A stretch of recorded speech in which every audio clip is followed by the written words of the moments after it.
Hey, I'm Joey. And I'm Dana. Welcome to Car Chats. Today we're going to be talking about Christians who have differing opinions about same-sex relationships. These perspectives are commonly referred to as Side A or Side B. Side A is affirming and Side B is non-affirming or traditional. If you're not as familiar with this Christian jargon, feel free to check out our Terminology 101 video. The disagreement between Christians about same-sex relationships is important to Joey and I, as we're both part of the LGBTQ community. I'm bi and Joey is gay.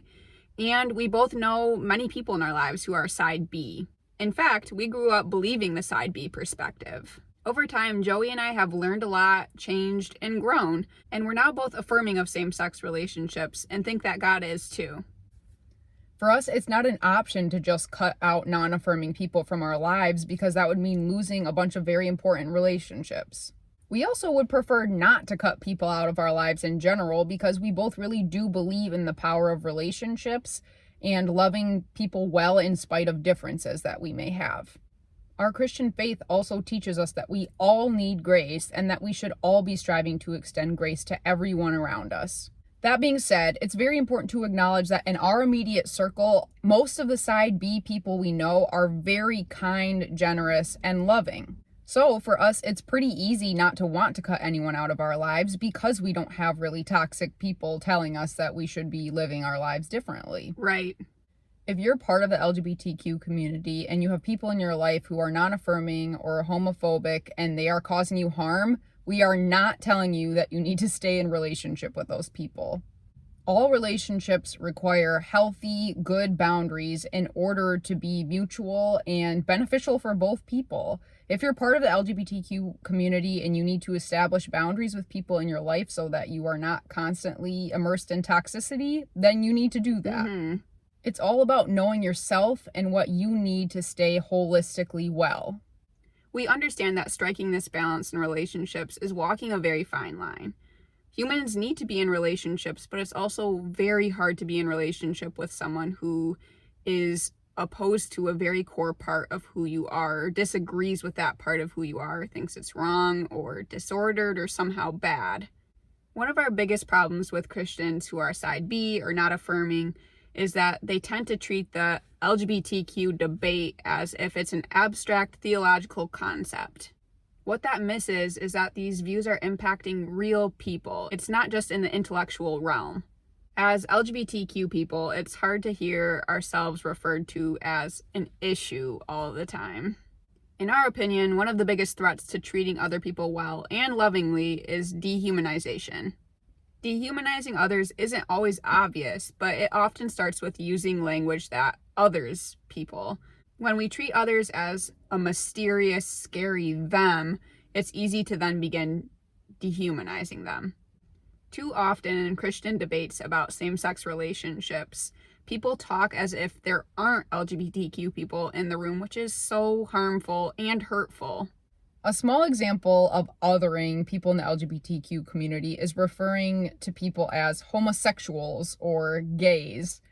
And why I especially don't like this is because it conflates a part of our identity, so the fact that my sexual orientation is gay, into who I am. I become a gay or a homosexual, which really is erasing all the other parts of what makes me who I am.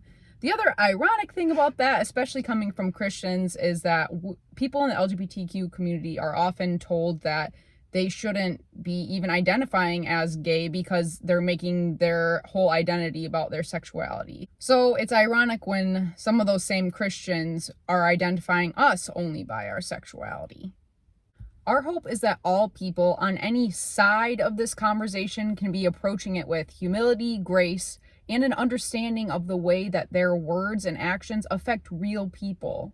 We do need to be clear, though, about the fact that LGBTQ people are in a minority group, and that means that we inherently face opposition and mistreatment. That's consistent across all of humanity's minority groups. So while we, Dana and I, are committed to operating out of kindness, humility, grace, and love, it's even more important that people in the majority are operating out of those same attributes. Be committed to listening. And this often means you don't have to state your views at all. If you're only listening because you feel like you have to, and you're just planning to then state your own views, you're not listening well. This is hard for us too. It's hard for everyone, and it's something we should all aspire to get better at. If you fall on side B, something you could say to someone that you know personally would be, I think we think differently about this, but I would love to hear your story, your views, opinions, perspective. In an ideal world, LGBTQ people shouldn't feel like they have to defend their very existence in these conversations. Our hope is that people on side B will do work on their own to better understand the experiences of LGBTQ people and the side A perspective.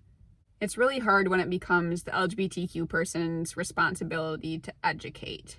When we talk about learning and growing and educating yourself, we don't mean just collecting more ammunition for your own argument or really doubling down on what you believe.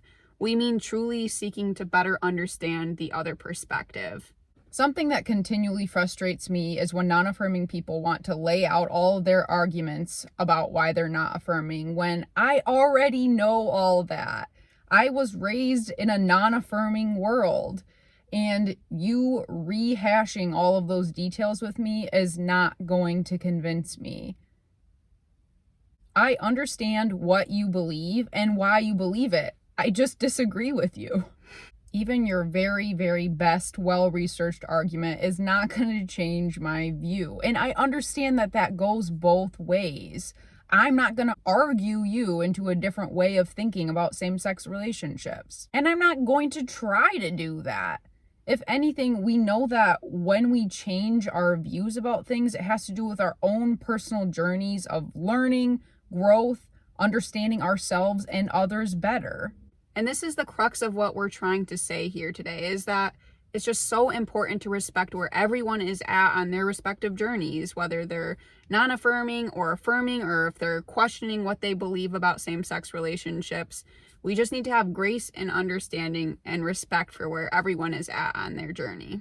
Trying to push or force people along is really not going to help anything. Right. With the people Joey and I are closest to in our lives who are non-affirming, we're very clear that we want the relationship to be central. We want our love and understanding to transcend our different views. We are open to keeping the conversation and dialogue going, but we also don't want it to be the focal point of our relationships. If both people agree to that, a fruitful, healthy relationship can be maintained.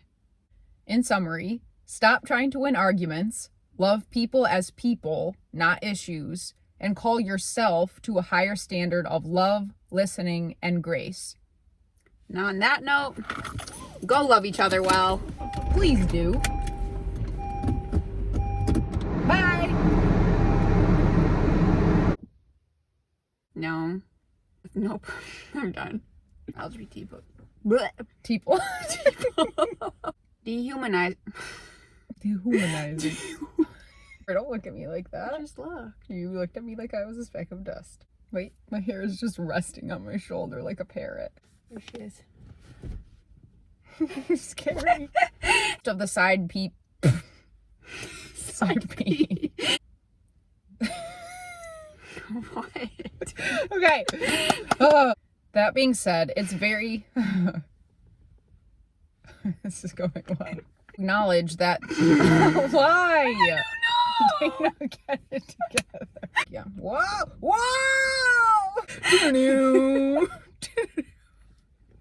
Boom, boom, boom, boom, boom, boom, boom, boom.